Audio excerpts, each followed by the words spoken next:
Hey, good morning everybody. Wanted to give you a tour of the greenhouse. It is June 9th, 2022, and we have fully transitioned from our wintertime crops into our summer. We've got the whole greenhouse planted out basically and the tarps down, and anyway, wanted to give a tour to let you see what's going on. So we have one row of tomatoes. There's 25 San Marzanos, 7 Brandywine, 7 striped German, and 6 Cherokee purple.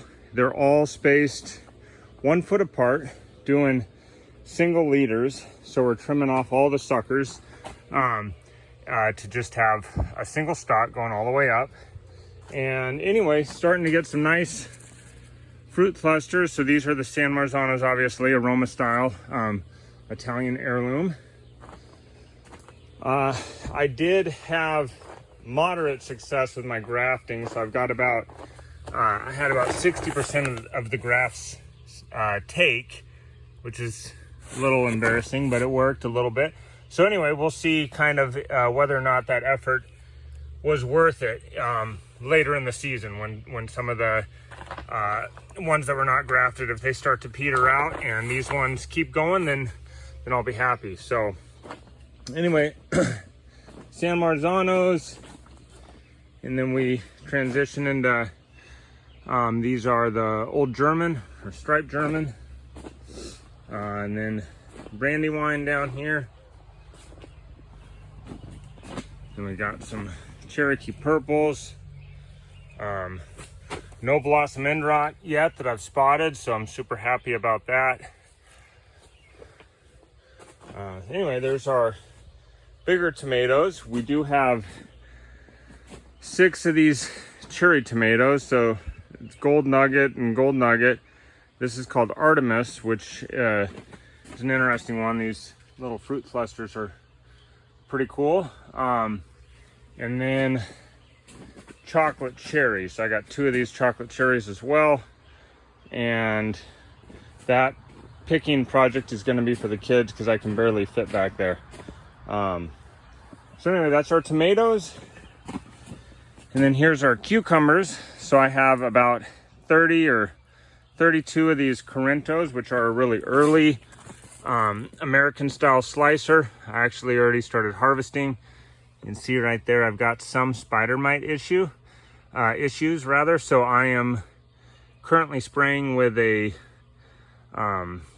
really natural kind of cinnamon based product called Cinerate, and actually I'm spraying daily, and I'm going to start doing it with rosemary oil and some other essential oils that they dislike, and one of the big factors is spider mites want a really dry environment. So if you can get the humidity up to about 85%, they will just absolutely leave because they won't be able to tolerate it. So so that's one of my plans, is just to spray daily, if not twice a day, again with very mild stuff, mainly just to increase the moisture. In fact, the commercial cucumber houses often just have misters on their cucumber plants to keep that humidity high.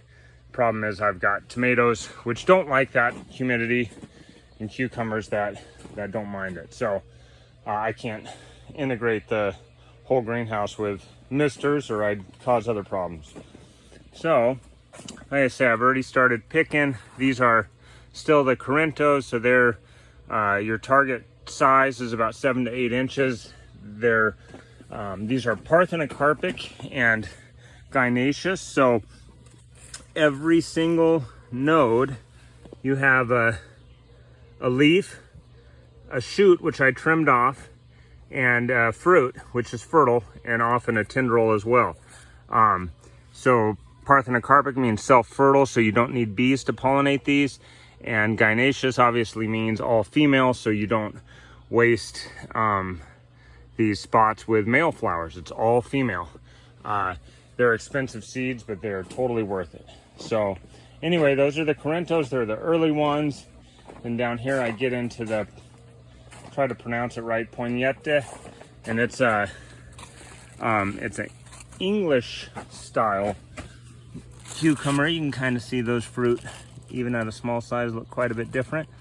So I'm excited about those, and I wanted to point out, if you look at kind of a macro level, we've had some challenges with fertility. So some of these cucumber plants are quite a bit smaller than the others, and on those ones that have not caught up, or that were a little bit behind, I've been aggressively pruning all the fruit and shoots all the way up, because I don't want them to put energy into growing fruit, because then they're just going to remain behind their pure plants. So so the ones that are really vigorous, I'm leaving all the fruit, and the ones that are lagging, I'm pruning it all up, just to get them to put all that energy into leaf production until they catch up with the adjacent plants. So so there's my cucumber bed. Pretty happy with it so far. Like I said, a little bummed on the spider mites, but I'm confident I'm going to be able to keep up with them this year. Then this is kind of an experiment. So this is okra. There's 35 or so feet, actually probably a little less, because I had a few struggle down there by where they run into the tomatoes. So so I don't know, I've probably got about 20 okra plants, which is mainly just for home use. I mean, really, all of this first and foremost is for home use. We harvested some cucumbers today, but over the last week, my daughter's probably eaten 20 of them. And I appreciate it, because that's why I'm growing it. Really, first and foremost is to eat it. All right, and then over here in my last bed, I've got some young Thai basil, just planted the other day. And then this is some stuff I planted a month or two ago, and I'm actually growing this specifically for a restaurant here locally that they do a lot of Asian dishes, so they use a lot of Thai basil. So I actually just harvested a couple of pounds, which will be nice, because if I can do a couple pounds a week, that'd be about 30 bucks in sales just for that little crop. Here's some bell peppers. These are California Wonder. I've started pruning them. I plan to do the Florida weave with these, where you just put a vertical stake on either end, and then you just weave a rope through there to kind of help support them so they don't lay over. I also started on this end pruning up all the suckers. That's what's in the aisle there, because I don't want fruit sitting on the ground. So I've started, I got a little ways further to go. And with that, show you how nice these tarps make cleanup after pruning. So as I prune, I just throw it all in the aisle, and then I sweep from the back of the greenhouse towards the front. And it's super easy and quick, and it's really a thorough way of getting all the crap out, because with wood chip aisles, it looks really pleasant, but it's a little harder to get all that out. Anyway, there's my bell peppers. I think I got about 15 of those. Again, that's mainly for home use. I don't know that I'll ever have enough to really have a display at market with those, but we'll see. And then I've got some eggplant. So this is one that we do not really eat. Maybe we'll figure out how to make it taste to our liking this year.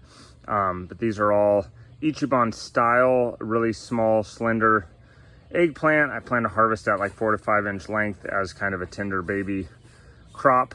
And I'm growing these to a single liter as well. They really don't need the trellising, but I'm doing it to guide them up.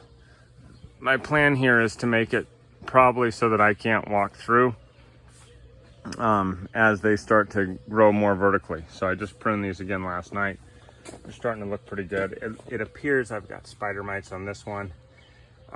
It's kind of a common pest in the greenhouse. They like dry environments with lush leaves to pierce and suck the juice out of. So kind of a bummer there. But again, we'll get on top of it. And there's quite a few. I'm going to switch to rosemary oil, I think, after the weekend.